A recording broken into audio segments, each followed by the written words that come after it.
Hey, so over the summer, we opened up our mail order mystery box, The Case of the Missing Bigfoot, and had so much fun. So in this video, I'm going to share what came in the box, what we did, and our thoughts on the mystery box. All right, so if you're unfamiliar with the company, Mail Order Mystery sells a really cool limited subscription service that is perfect for anyone who loves a good mystery.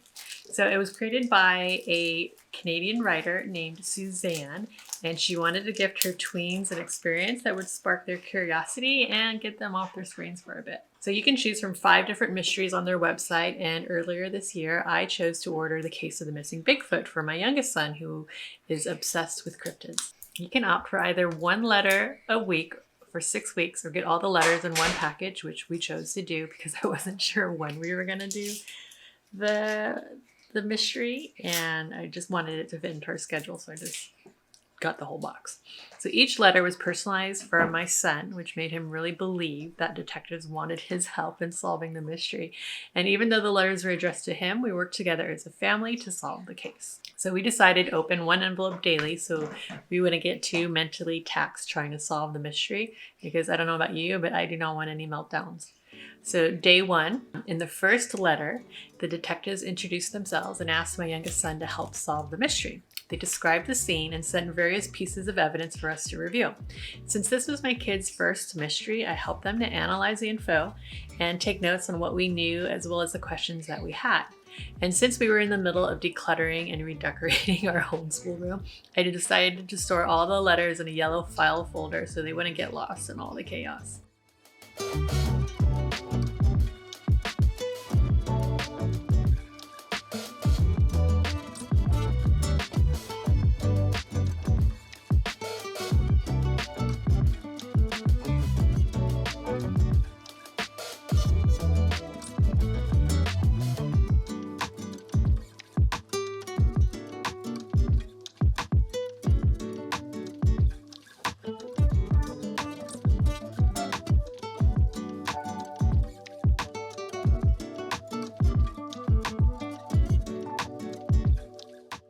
All right, so the next day we opened up our second envelope and received a letter from the detectives again, as well as a coded message to break, interview transcripts from some witnesses, a notebook to write our thoughts down, and a suspect board with suspect cards to put on our detective wall.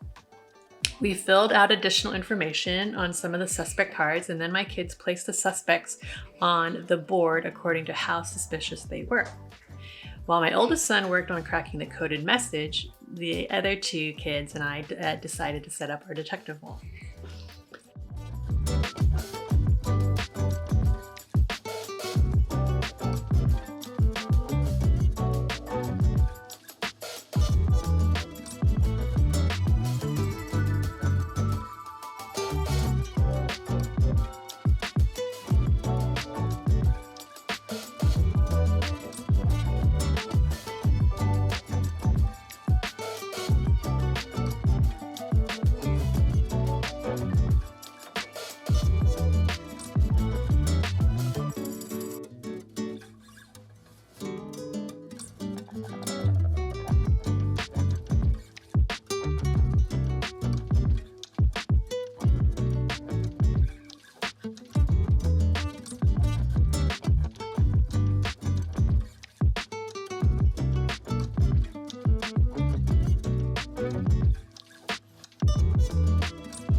In our third envelope, we received a hair sample, Bigfoot's suspect card, fingerprints to analyze, a letter from the detectives, a coded message to break, it's a lot I know, and another set of suspect interviews. My youngest son added the suspect card and the evidence to our detective wall, and then I read the envelope's contents.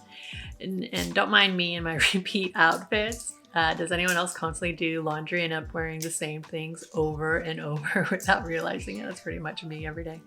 Anyways, and it also doesn't help that I pretty much have the same joggers and t-shirts, but in different colors. Moving on. So my oldest son worked on identifying the fingerprints and worked on the coded message from the previous day. Then they arranged the detective wall based on the new information we received.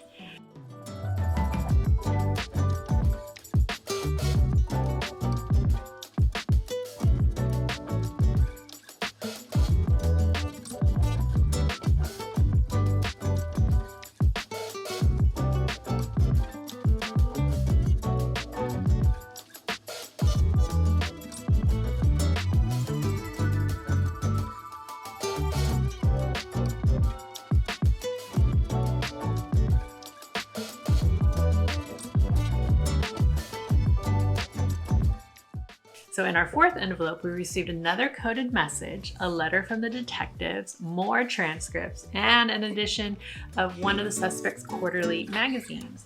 While I read, my youngest kids played, which pretty much happens every time I read. I don't know about you, but read alouds are, I don't know about you, but read alouds are not quiet, calm situations. My oldest son used the magazine to help him solve a coded message from the previous day, as well as the one we received with this current letter.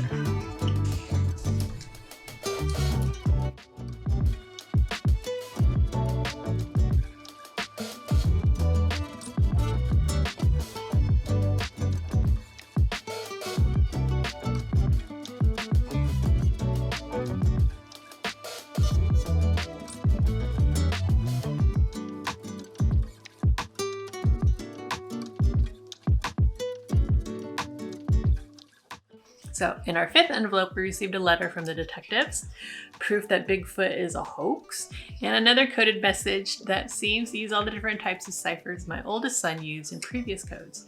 And the kids updated their detective wall and solved the coded message.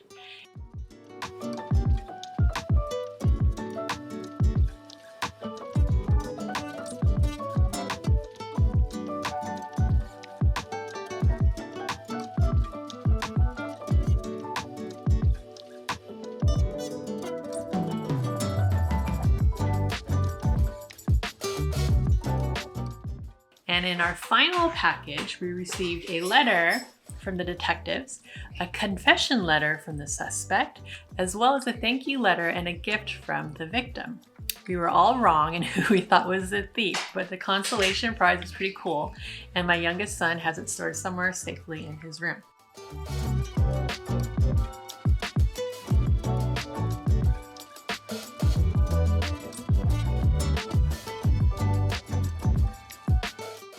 Who do you think is the thief? Based on the facts that we have so far. I think either Nigel, Crackpot, or Miss Mauve. Okay, why do you think Miss Mauve? She's not even really on. I don't know. Maybe she didn't want pictures to be shown. So why did she try all of a sudden? So why did she try to? She all of a sudden changed her mind. Oh. Okay. People do that. Yeah.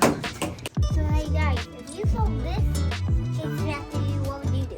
I don't know. Buy back the tile, Yeah. and then go to Mexico and never done. Okay. Who do you think is who's your main suspect? Dr. Pelican. Dr. Pelican? My name. Okay. Who do you think is a suspect? Do you think it's Willie and Willie. Billy and Willie? Yeah. The twins? Yeah.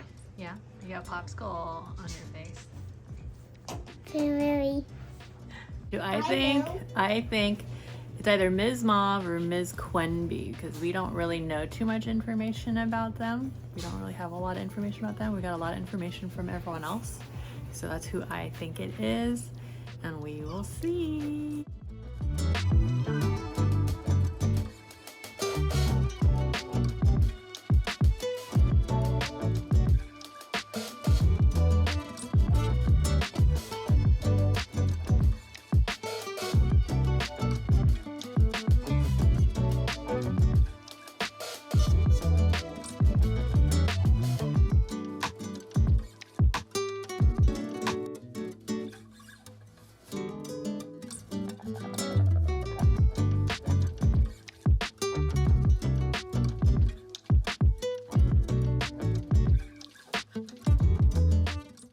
So let me know in the comments down below if you love a good mystery as well, and if you have tried out the mail order mystery box subscription service. My kids had a blast, and I did order 2 more boxes, and they are somewhere in one of the cabinets in our playroom in our homeschool room.